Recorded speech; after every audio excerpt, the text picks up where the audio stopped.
Esses são os alimentos e a roupa que nós vamos entregar aos órfãos, às viúvas e os desamparados que estão aqui presentes, em que nós vamos fazer a entrega.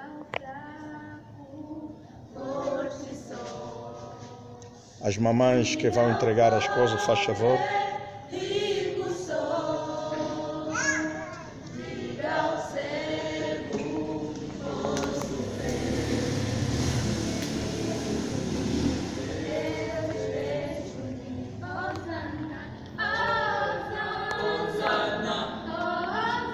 Essa é a filha da mamãe Germaine.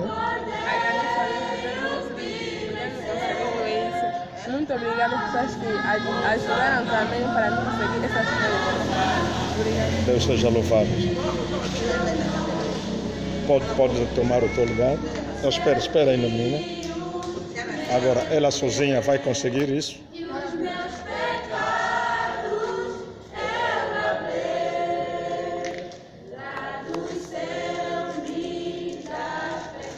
Esses são os alimentos. Tá bem? Sim. Ok.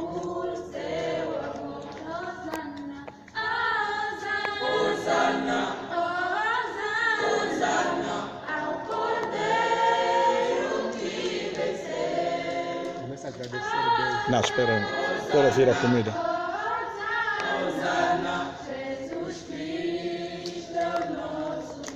Esses são os alimentos, já?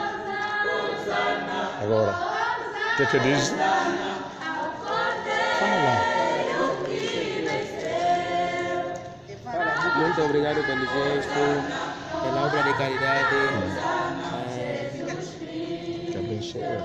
Que Deus abençoe a pessoa que enviou, que Deus lhe abençoe, lhe proteja e lhe cuida. Amém. Amém.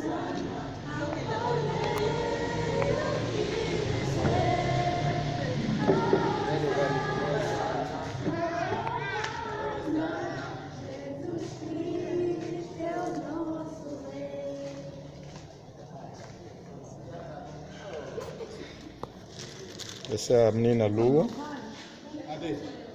Ok. A roupa da Lua.